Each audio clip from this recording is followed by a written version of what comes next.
अस्सलाम वालेकुम everyone. So in this video we are going to do renal cell carcinoma. ठीक है, अब रीनल सेल कार्सिनोमा जो होता है ना, इसमें जो मोस्ट कॉमन टाइप है ना, दैट्स द एडिनोकार्सिनोमा। ठीक है, और वही हम लोग डिस्कस करेंगे। ठीक है, अब इसमें ना हमारे पास एक क्लासिकल ट्रायड होता है जो हमारे सिनेरियो में आता है। ठीक है, पेशेंट को क्या होता है ना, एक तो उसकी यूरिन में खून आ रहा होता है। ठीक है, कि उसकी यूरिन में खून आ रहा होता है, हेमेचूरिया होता है उस पेशेंट को। ठीक है, इसके अलावा उसके फ्लैंक रीजन जो होता है, जो लॉइन रीजन होता है, ठीक है, वहाँ पे हमारे पास जो होता है ना स्वेलिंग होती है। मतलब कि आपका उस जगह पे बेसिकली मास फील हो रहा होता है कि किडनी में कोई मास है। ठीक है, और थर्ड बात ये होती है कि उस जगह पे थोड़ी सी ड्रैगिंग पेन, डल पेन इस तरह हो रहा होता है। ठीक है, इसके बाद हम लोग आते हैं रिस्क फैक्टर्स पे। ठीक है, रिस्क फैक्टर्स तो अब कुछ रिस्क फैक्टर्स तो आसान है। ठीक है, देखो सबसे पहले मेल में ज़्यादा कॉमन होता है as compared to female. Smoking हो गया, ओबिसिटी हो गया, हाइपरटेंशन हो गया। ठीक है, पॉलीसिस्टिक किडनी डिजीज़ हो गई। ठीक है, इसके अलावा एस्बेस्टोस एक्सपोजर हो गया। फिर इसके बाद 4 सिंड्रोम्स होते हैं। ठीक है, एक हमारे पास वॉन हिप्पल-लॉन्डी सिंड्रोम है। ठीक है, एक हमारे पास है ट्यूबरस स्क्लेरोसिस। ठीक है, एक है बर्ड हॉग ड्यूक सिंड्रोम। ठीक है, और एक हेरिडिटरी पेपिलरी कार्सिनोमा। ठीक है, तो बर्ड HTV याद रख लो, हमारे पास जो HTV नहीं होता ट्रैफिक के लिए। ठीक है, तो बर्ड हॉग ड्यूक सिंड्रोम हो जाएगा। एच से हमारे पास हेरिडिटरी पेपिलरी कार्सिनोमा हो जाएगा। टी से आपका ट्यूबरस स्क्लेरोसिस और बी से वॉन हिप्पल-लॉन्डी सिंड्रोम। ठीक है, अब आते हैं इसकी इन्वेस्टिगेशन के लिए ना। तो रीनल सेल कार्सिनोमा के लिए आप क्या इन्वेस्टिगेशन करते हो? देखो कोई भी कैंसर होता है उसमें हम अल्ट्रासाउंड भी करते हैं, एक्सरे भी करते हैं, CT स्कैन भी करते हैं, MRI भी करते हैं। ठीक है, सबसे पहले आपने क्या करना है, आपने यूरिन आरी करनी है। सही है, यूरिन आरी में आपका जो है वो आपको हेमेचूरिया मिलेगा। ठीक है, फिर आपने अल्ट्रासाउंड करना है। ठीक है, विद पावर डॉपलर। ठीक है, अल्ट्रासाउंड करना है विद पावर डॉपलर। ठीक है, फिर इसके बाद आपने करना है CT स्कैन। ठीक है, विद कंट्रास्ट। ठीक है, और वो गोल्ड स्टैंडर्ड है। ठीक है, लेकिन अगर कोई बंदा हमारे पास जिसका रीनल फंक्शन डिरेंज्ड हो, ठीक है, उसमें हम कभी भी कंट्रास्ट नहीं देते। ठीक है, क्योंकि ऑलरेडी रीनल फंक्शन डिरेंज है, अगर हम लोगों ने कंट्रास्ट दे दिया तो वो और भी डिस्टर्ब कर देगा उसको। ठीक है, इसके अलावा अगर कोई फीमेल प्रेग्नेंट है या एलर्जिक है कंट्रास्ट से, उसको भी हम लोग कंट्रास्ट नहीं देते। ठीक है, अच्छा जी, फिर हम लोग MRI करते हैं, और या तो हम लोग चेस्ट एक्सरे और बोन एक्सरे करते हैं। और chest X ray, bone X ray because इसकी मेटास्टेसिस हो सकती है। ठीक है, अच्छा जी, फिर हम लोग आते हैं ये TNM क्लासिफिकेशन पे। ठीक है, अब TNM क्लासिफिकेशन ना, जस्ट मैं आपको यहाँ से दिखाता हूँ। ये किडनी है। ठीक है, ये हमारे पास जो रीनल वेन है ये है। ठीक है, ये हमारे पास डायफ्राम है। ठीक है, किडनी को कवर किया हुआ है जो रोटाफेशियल है। ठीक है, देखो अब आते हैं TNM क्लासिफिकेशन पे। T0 है जब हमारे पास tumour can not be no evidence of primary tumour. ठीक है, फिर T1 में क्या होता है कि आपका जो ट्यूमर होता है ना वो 7 सेंटीमीटर से कम होता है। ठीक है, और किडनी में कन्फाइंड होता है। ठीक है, अब T1 में हमारे पास 1A है और 1B है।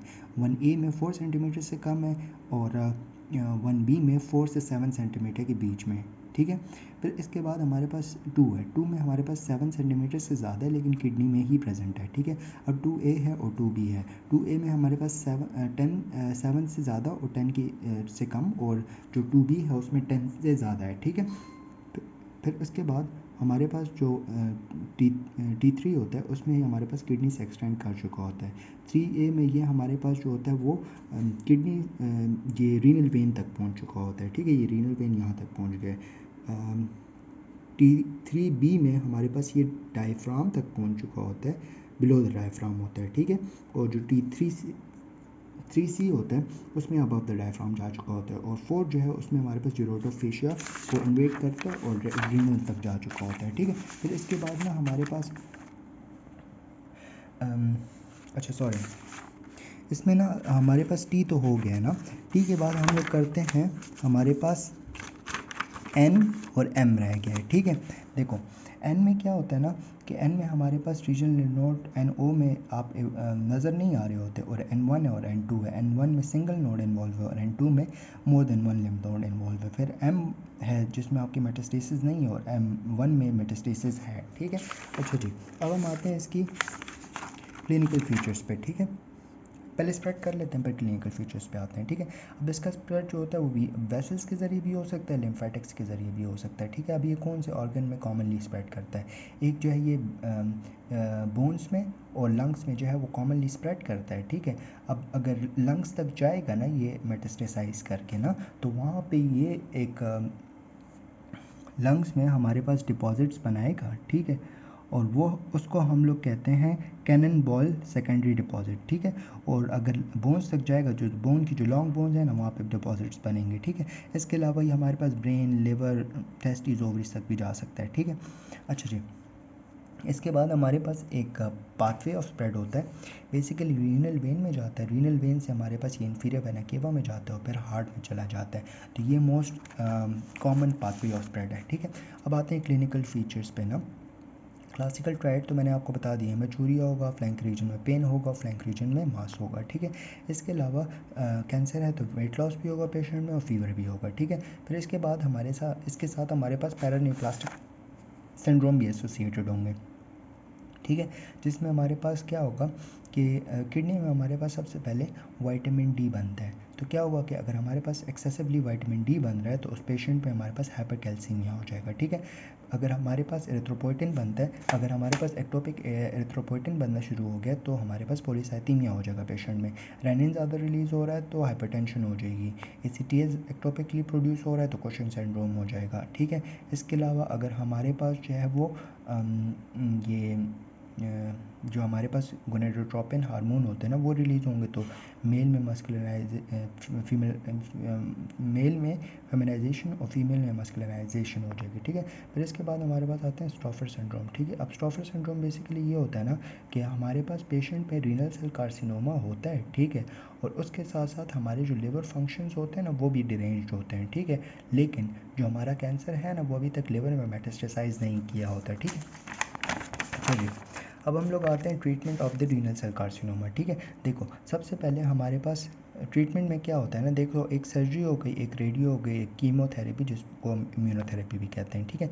देखो सबसे पहले आपने करनी होती है आपकी सर्जरी, ठीक है। अब सर्जरी में आप या तो रेडिकल नेफ्रेक्टमी करते हो, ठीक है। रेडिकल नेफ्रेक्टमी जो होता है ना बेसिकली 1 2 3 T1 T2 T3 तीनों में हम करते हैं, ठीक है। अच्छा जी, रेडिकल तो बेसिकली हमारे पास क्यूरेटिव थेरेपी होती है ना कि हम लोग बिल्कुल उस चीज़ को ख़त्म कर देते हैं, ठीक है, सही है।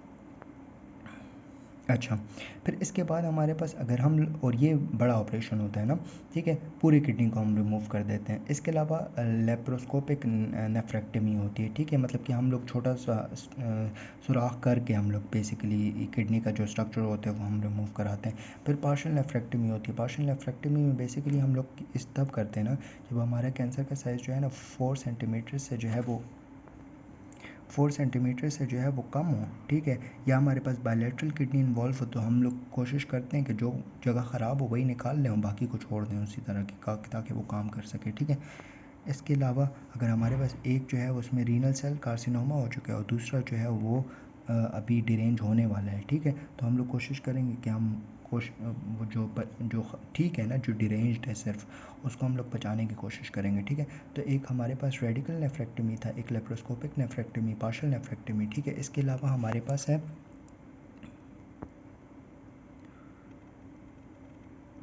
अच्छा, फिर नेक्स्ट हमारे पास है सिस्टो रिडक्टिव नेफ्रेक्टमी, मेटास्टेसेक्टमी और पिलिएटिव नेफ्रेक्टमी जो हम लोग T4 के लिए करते हैं, ठीक है। फिर इसके बाद रेडियोथेरेपी और फिर इम्यूनोथेरेपी है, ठीक है। अब इम्यूनोथेरेपी में हम लोग क्या यूज़ करते हैं, एक तो हमारे पास टायरोसिन काइनेज इनहिबिटर्स होते हैं, ठीक है। इसके अलावा हम लोग एमडोर इनहिबिटर्स जिसमें हम रापामाइसिन यूज़ करते हैं, ठीक है। इसके अलावा हमारे पास आ जाता है इसके बाद हमारे पास आ जाता है टेम्सिरोलीमस और इवीरोलीमस, ठीक है, टेम्सिरोलीमस और इवीरोलीमस, ठीक है। That's it, we done with the renal cell carcinoma. और इसके साथ साथ हमारी जो रीनल मेडिसिन है वो भी ख़त्म हो चुकी है, ठीक है। नेक्स्ट वीडियो में हम आगे कंटिन्यू करेंगे। थैंक यू, जज़ाकल्लाह खैर।